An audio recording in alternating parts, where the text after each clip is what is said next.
Assalamualaikum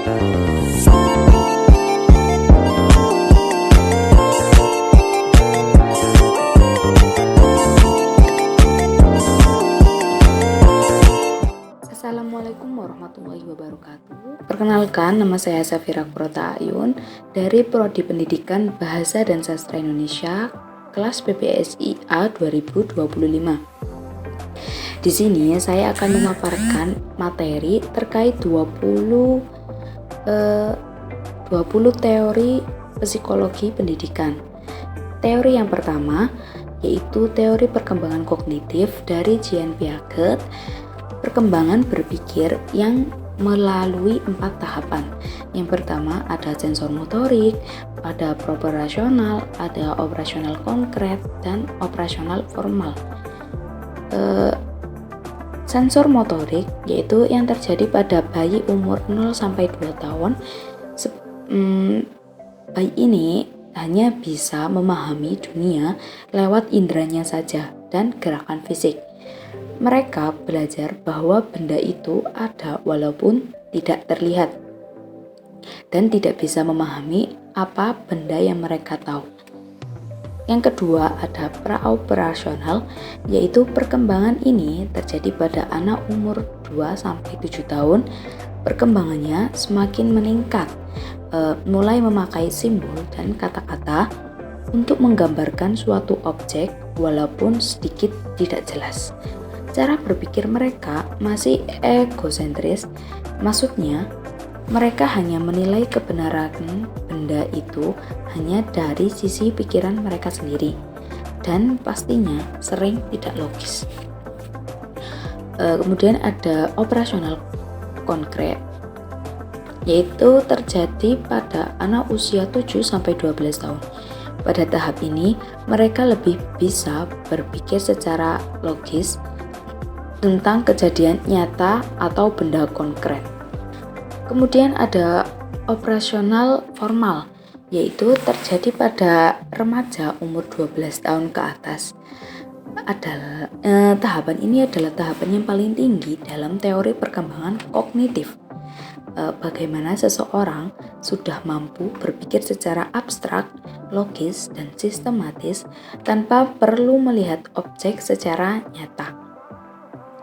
Dan dari semua teori perkembangan ini bisa dipahami bahwa anak belajar secara aktif membangun pengetahuan dari pengalaman.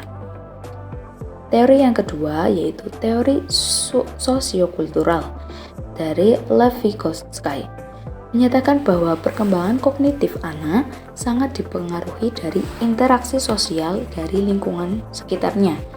Berbeda dengan pendapat Piaget yang berfokus pada belajar mandiri, Vygotsky sendiri lebih menekankan bahwa anak belajar harus memiliki bonding dengan orang lain. Kemudian teori yang ketiga yaitu teori behaviorisme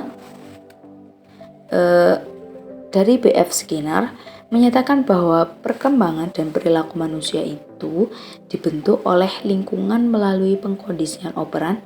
Dan pada teori ini Skinner mempunyai 3 konsep utama, yaitu yang pertama ada operant conditioning, yaitu pembelajaran di mana perilaku diubah dengan konsekuensi yang telah diberikan. Yang kedua ada reinforcement, pembelajaran ini lebih mengajarkan agar perilaku atau sikapnya terulang kembali.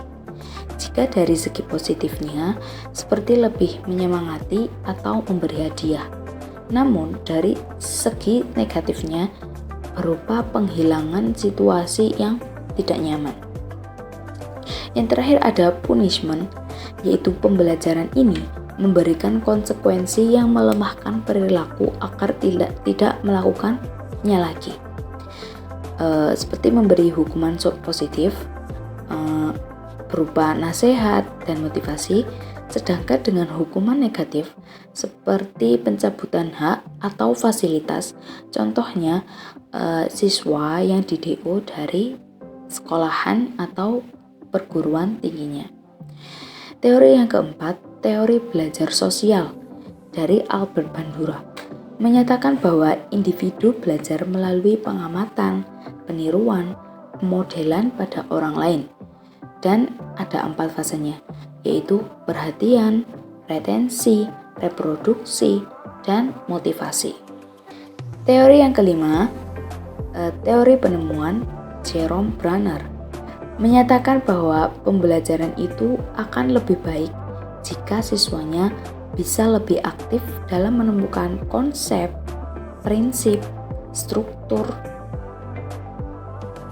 Mereka menemukannya dengan sendiri, tidak bergantung pada materi yang telah diberikan guru atau dosennya. Kemudian teori yang keenam, yaitu teori koneksionisme dari Edward Thorndike, menyatakan bahwa belajar merupakan hasil proses pembentukan hubungan antara stimulus atau rangsangan dan respon. Pada proses ini, lebih fokus pada pemilihan prinsip latihan dan efek yang dihasilkan sangat berpengaruh.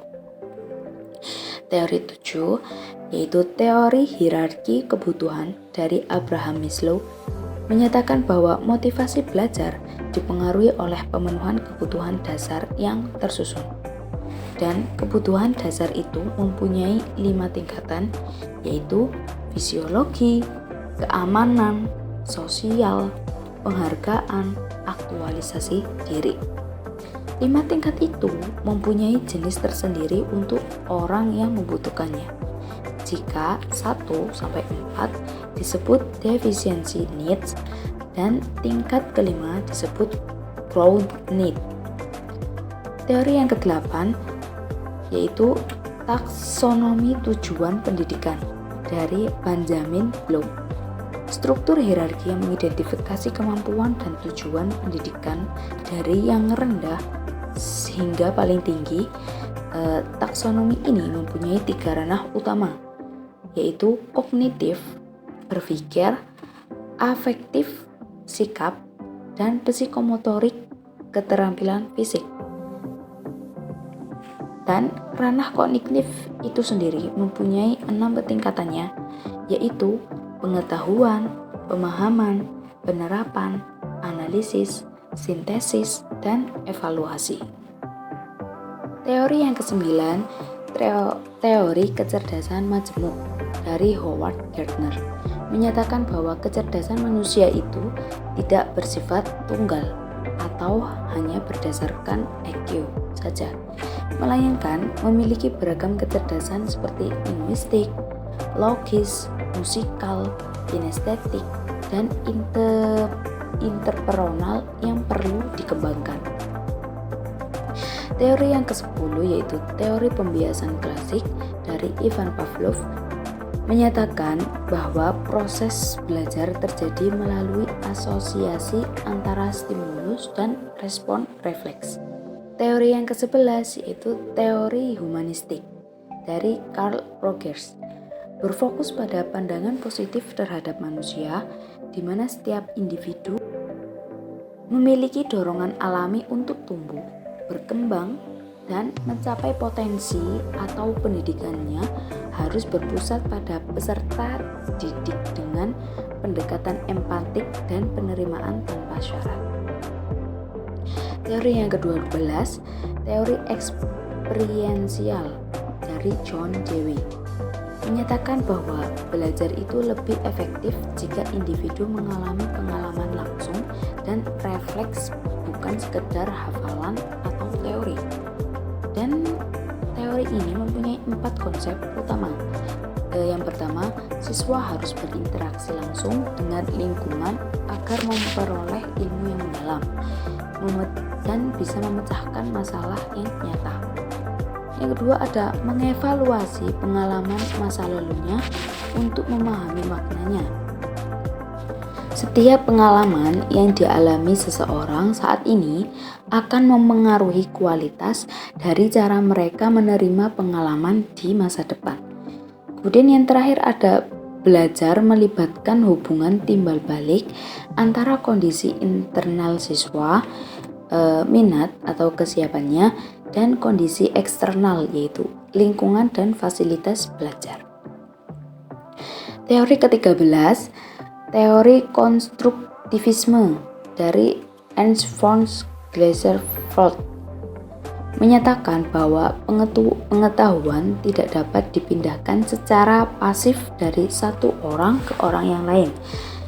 Dan teori ini dibangun oleh individu berdasarkan pengalaman dan interpretasi pribadi terhadap dunia. Teori yang ke-14, teori metakognisi dari John Flavel. Kemampuan menyadari dan mengatur proses berpikir sendiri merupakan kunci untuk pembelajaran yang efektif. Untuk metakognisi sendiri yaitu kesadaran, pantauan, dan pengaturan mandiri seseorang terhadap kognitif mereka saat menyelesaikan suatu tugas. Teori yang ke-15, teori pembelajaran bermakna dari David Ausubel, yaitu menyatakan bahwa belajar menjadi bermakna bila informasi baru dikaitkan dengan pengetahuan yang sudah ada sebelumnya. Teori ini memiliki 4 konsep. Yang pertama, belajar bermakna, yaitu menghubungkan informasi baru pada konsep-konsep relevan yang sudah ada. Yang kedua, belajar menghafal, proses menerima informasi baru tanpa menghubungkannya dengan konsep yang sudah ada. Yang ketiga, ada pengaturan awal, yaitu kerangka verbal atau visual yang diberikan guru di awal untuk menghubungkan pengetahuan lama siswa dengan materi yang baru. Yang terakhir ada struktur kognitif, seperti fakta, konsep, proporsi, dan teori yang telah dipelajari dan diorganisasikan kepada pikiran siswa. Teori yang ke-16, teori kognitif sosial dari Bandura, yaitu gabungan kognitif dan sosial. Perilaku dipengaruhi oleh interaksi antara individu, lingkungan, dan kognisi. Teori yang ke-17, teori disiplin positif dari Rudolf Dreikurs, fokus pada peneguhan perilaku positif dan pemahaman motivasi di balik tindakan para siswa. Rudolf menyatakan bahwa semua perilaku anak memiliki tujuan sosial, yaitu keinginan mendasar untuk merasa diterima dan dianggap penting di lingkungannya. Teori yang ke-18, teori self-determination dari Deci dan Ryan. Motivasi intrinsik berkembang jika kebutuhan akan otonomi, kompetensi, dan keterhubungan terpenuhi. Teori ini lebih berfokus pada seberapa besar motivasi seseorang didorong oleh kekuatan dari dalam diri sendiri dibandingkan dengan tekanan dari luar. Teori yang ke-19, teori belajar observasional dari Bandura, menekankan bahwa sebagian besar perilaku manusia dipelajari secara sosial dengan cara mengamati dan meniru model atau orang lain tanpa perlu mengalami proses trial and error atau coba-coba secara langsung. Dan teori yang terakhir yaitu teori neuroedukasi dari Chain and Chain, pembelajaran efektif jika mempertimbangkan cara kerja otak yang melibatkan emosi, pengalaman, dan konteks yang nyata. Dan teori ini memiliki 12 prinsip utama pembelajaran alami otak. Yang pertama, ada otak adalah prosesor paralel. Seperti otak bisa memproses berbagai informasi, pikiran, dan emosi secara simultan di waktu yang bersamaan. Kemudian yang kedua ada belajar melibatkan seluruh fisiologi seperti kesehatan fisik, asupan nutrisi, pola makan, jumlah tidur, dan olahraga secara langsung untuk memengaruhi kualitas berpikir otak. Selanjutnya ada pencarian makna adalah bawaan alamiah, yaitu otak secara genetis selalu dirancang untuk mencari arti dan memahami setiap pengalaman yang baru. Kemudian ada pencarian makna terjadi lewat pola. Kemudian ada emosi sangat krusial bagi pembelajaran. Kemudian ada otak memproses bagian dan keseluruhan sekaligus, seperti otak melihat gambaran besar sekaligus detail mikro di saat bersamaan. Seperti mengetahui ada yang besar dan kecil itu secara bersamaan. Kemudian ada belajar melibatkan perhatian, terfokus, dan persepsi primer. Maksudnya itu saat seseorang belajar dari materi utama dan juga rangsangan di sekitarnya. Selanjutnya, belajar melibatkan proses sadar dan tidak sadar. Otak kita selalu memproses informasi di bawah alam sadar kita sendiri setelah pelajaran formal selesai. Dan yang terakhir, memiliki dua jenis memori utama. Yang pertama ada memori spasial atau episodik, yaitu ingatan alami dari pengalaman hidup, dan memori mekanis atau prosedural, yaitu hafalan fakta terisolasi. Dari kesimpulan di atas, bisa dipahami bahwa belajar yang efektif tidak bisa hanya mengandalkan satu teori saja.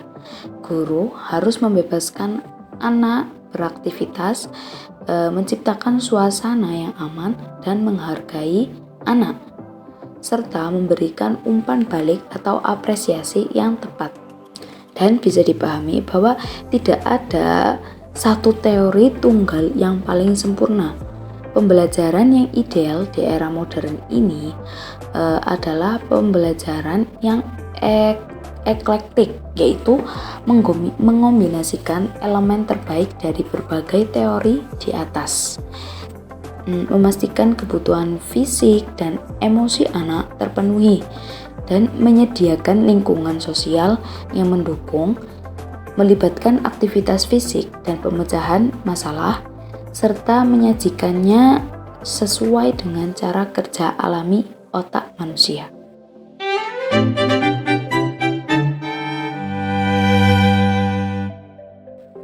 Baik, sekian dari saya.